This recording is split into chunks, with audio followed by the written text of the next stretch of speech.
इस ऑर्डर के आने के बाद जो है वो हम हाई कोर्ट में भी जाएंगे और हाई कोर्ट से भी अभी हमें कुछ नहीं मिलती है तो हम सुप्रीम कोर्ट तक जाएंगे इस चीज़ को लेकर। ये मदर जो है वो कैसे अपनी एक 3 साल के बच्चे को अपने से दूर होने दे सकती है, ये एक क्वेश्चन है। बेंगलुरु के इंजीनियर अतुल सुभाष आत्महत्या मामले में पत्नी निकिता, सास और पत्नी के भाई को जमानत मिलने पर अतुल सुभाष के परिजन निराश हैं। अतुल सुभाष के पिता पवन कुमार मोदी ने कहा कि उनको कानूनी प्रक्रिया के तहत जमानत दी गई है, लेकिन उन्हें जमानत नहीं दी जानी चाहिए थी। वे अपने पोते के बारे में चिंतित हैं कि वो कहाँ है।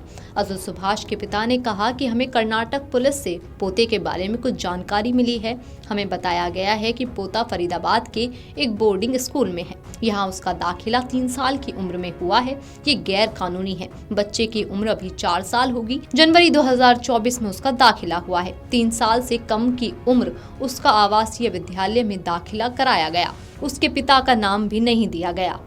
पिता के फोटो की जगह माता का फोटो लगा है। ये पूरी तरह से फर्जी है। वहीं बेल मिलना तो कानूनी प्रक्रिया के अंतर्गत है, लेकिन अभी उनको बेल मिलना नहीं चाहिए था, लेकिन उन लोग का बेल मिल गया है। मेरे को भी जानकारी कल हुई है। अब तो हम अपने पोते की चिंता हो रही है कि पोता मेरा कहाँ है, नहीं है।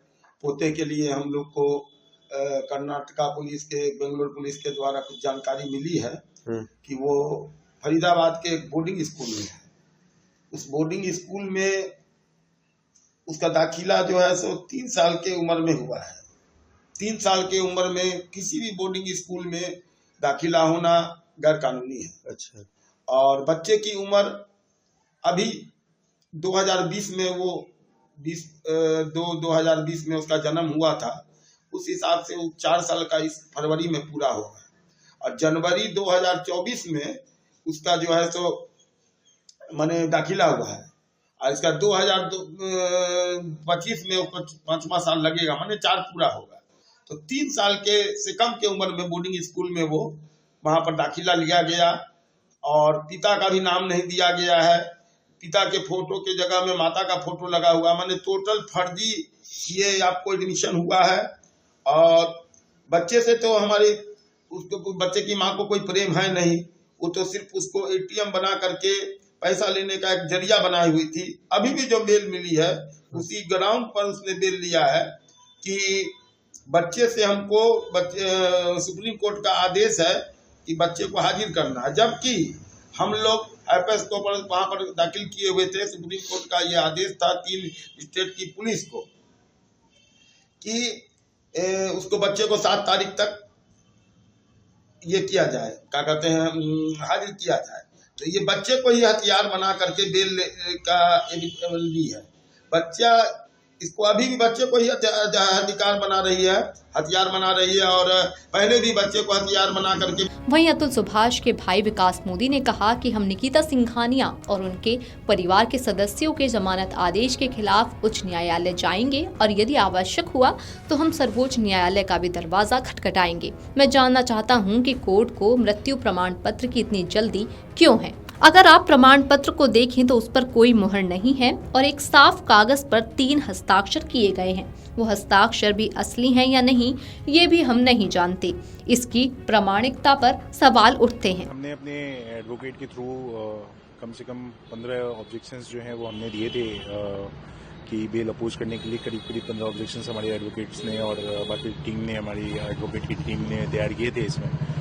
और वो एक स्ट्रांग ग्राउंड थे जो बेल अपोज करने के लिए।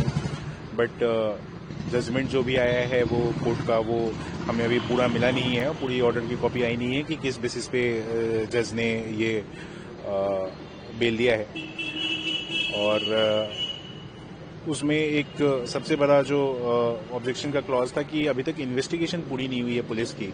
इवन दो निकिता के जो चाचा हैं वो सुशील सिंघानिया, वो भी अभी तक गिरफ्तार नहीं हुए हैं। तो अभी तक इन्वेस्टिगेशन प्रॉपर तरीके से कंप्लीट हुई नहीं थी।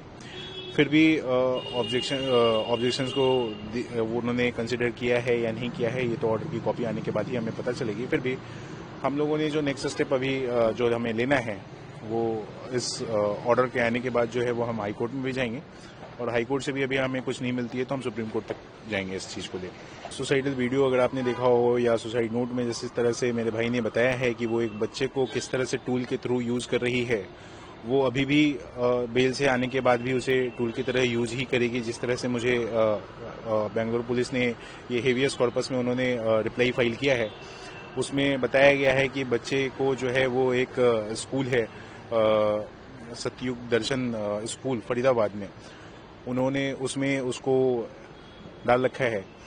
जो उन्होंने 17 जनवरी को डाला था, जो फॉर्म में लिखा है, उस फॉर्म में उस स्कूल ने ये भी कंसीडर नहीं किया है कि उस बच्चे का जो है वो फादर का नाम कहाँ है, जबकि बर्थ सर्टिफिकेट लगाया गया है, उस पर फादर का नाम लिखा है। तो ये क्या मैनिपुलेशन नहीं है कि बच्चे के नाम लिखे, फादर का नाम लिखे होने के बावजूद भी उस एडमिशन फॉर्म में उसने फादर का नाम कंसीडर नहीं किया है। बता दें कि बिहार के समस्तीपुर के रहने वाले अतुल सुभाष और यूपी के जौनपुर जिले की निवासी निकिता सिंघानिया की शादी साल 2019 में हुई थी, जिसके कुछ दिन बाद से ही दोनों के बीच कई मामलों को लेकर अनबन थी। इसके बाद से दोनों ने तलाक के लिए कोर्ट कचहरी के चक्कर भी लगाए थे। अतुल सुभाष ने फैमिली कोर्ट के जज रीता कौशिक और ससुराल वालों की तरफ से बड़े पैमाने पर उत्पीड़न का आरोप लगाते हुए 9 दिसंबर 2024 को आत्महत्या कर ली थी। वहीं अतुल सुभाष के आत्महत्या के बाद 14 दिसंबर को उनकी पत्नी निकिता सिंघानिया को हरियाणा के गुरुग्राम और सास निशा सिंघानिया और भाई अनुराग सिंघानिया को उत्तर प्रदेश के प्रयागराज से गिरफ्तार किया गया था। इसके बाद तीनों को बंगलुरु लाया गया था, जहां अदालत में पेश करने के बाद उन्हें 14 दिनों की न्यायिक हिरासत में भेजा गया था। बंगलुरु सिटी सिविल कोर्ट ने शनिवार को आरोपी सिंघानिया परिवार की याचिका स्वीकार करते हुए अतुल सुभाष की पत्नी निकिता, सास निशा और पत्नी के भाई अनुराग सिंघानिया को जमानत दे दी थी।